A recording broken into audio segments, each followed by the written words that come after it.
going back from before Attica, and it speaks to the reality that the way law is enforced in this hemisphere, in this world, the vengefulness of the law falls disproportionately on indigenous peoples, on black peoples, and there is a group who are obviously above the law. And that is very serious for humanity, as this unbridled war machine seems to have no accountability and no checks. So without further ado, my friend Splitting the Sky.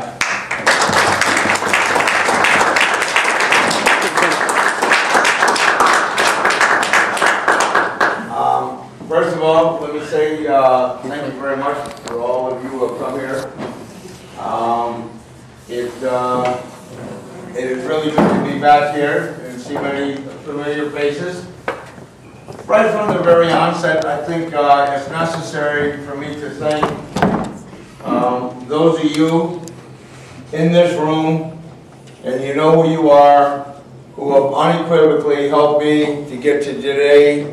My friends sitting in here, Ed, John, and many others, Peggy, and thank Kelly from the Peace Center, and to thank all of you from the Splitting the Sky support group, Nikki, and Tony, and Tavis, and Josh, and everybody that's in here. I just want to thank you. You know, the Splitting the Sky support group has not been a really big group, but we've been a qualitative group. We've been people that are really concerned with getting the issues out that are prevalent in this world here today, that are affecting each and every one of us and people from around the world. But let me also say that I am very grateful that my family's here, Sandra, and that Che and Rainbow and Dylan are here. So I am happy that they're here this evening. And there's lots of things that go on in this world. There's lots of things that happen where things are just not as positive as they should be, because, you know, sometimes some of us go off on different trips and different avenues, and we do things that are not, you know, as good as it should be for the individual or for the people. And in fact, you know, we go through our challenges, and we try to make things right in the best way that we can. And so there's lots of things that go on that cause us for challenges here, and we hope that we can alter our challenge, you know, that things that challenge us and make things in a good way. So I'm just once again glad that everybody's here this evening. And I'd like to make a very special thanks to my brother here, Ramsey Clark, for coming here, for being here for this evening to give a talk relative to the issues that we're talking about here, about George Bush, about the indictment for being on trial here tomorrow, and the verdict that's coming down for George Bush tomorrow in the court on the incident that I was involved with on March 17th of last year, and that the court will bring down a verdict tomorrow relative to my attempting to arrest George Bush for war crimes. Let me say that over the years, in 1971, I first met Ramsey Clark while I was on trial. In 1971, I was in a prison called Attica State Prison. At the age of 19, I should have never been in that prison.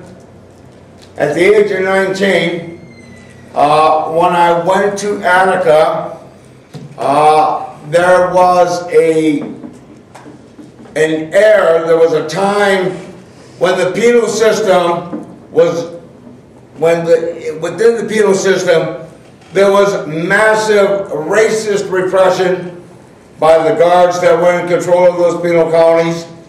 At that time, the conditions were horrible.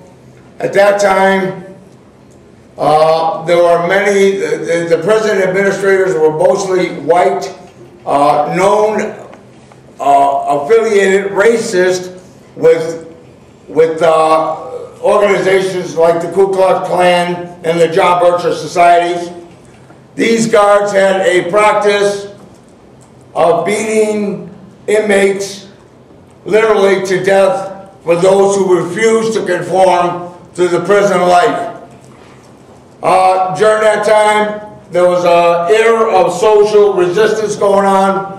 There was the anti-war movement. There was the rise of the Black Panther parties, the Black Liberation Army, the Puerto Rican Young Lords in New York. There was a rise of the women's movement. There was a rise of, there was a complete anti-social movement. There was a rise, people rebelling against the powers that be, in particularly the fascist repressions that were going on, both inside and outside of the prison system. But inside, the prison systems were highly exemplified, and the repression was brutal, and the beatings, many people died. Many people were locked up inside of solitary confinement for months and even years at a time. People were locked up for the slightest infringements inside a prison, and if you didn't conform, you were given the label of a militant, and you live with that militant, and you're removed from one prison to another prison to another prison. Up until that point, I have spent most of my life in some form of incarceration. In 1971, during the Attica, just prior to Attica, there was a guy by the name of George Jackson, who was a known revolutionary across the country. He was a black revolutionary with the Black Panther Party. And they had killed George Jackson in San Quentin prison. They shot him 19 times, saying that he attempted to escape from the prison. Subsequently, we held a solidarity prayer session. Subsequently, we came together and we honored that man that they killed. But they saw that as a sign of unity that they did not want to deal with. And subsequently, there was also a lot of people that were not putting up with the kind of repression that was going on in jails, in the prisons, and people were taking issues and fighting with the guards on a day-by-day basis and trying to make changes in conditions and changes in the conditions that people were living.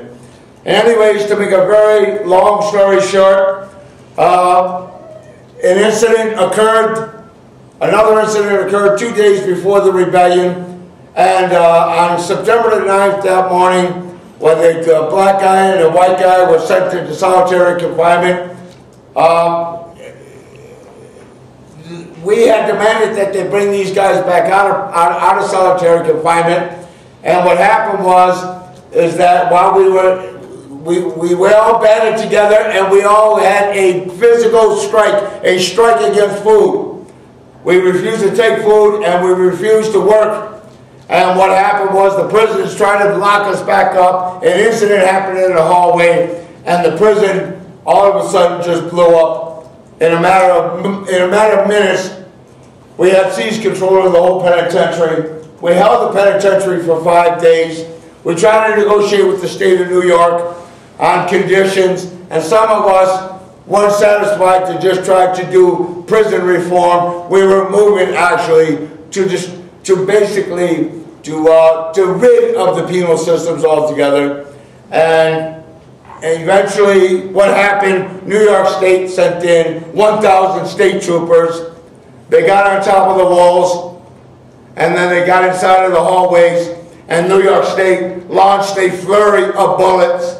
They shot over 15,000 rounds of bullets in less than 5 minutes, and over 40 people were murdered in cold blood in this massacre. 40 people died in this assault. They dropped CN4 canisters of gas that were banned by the Geneva Convention in 1906 in warfare in Vietnam, and they used them inside of Attica. Afterwards, 43 people were told to have died. People's heads were blown off, their guts were blown out. People were forced stripped naked to crawl on their hands and knees and to go inside hallways with glass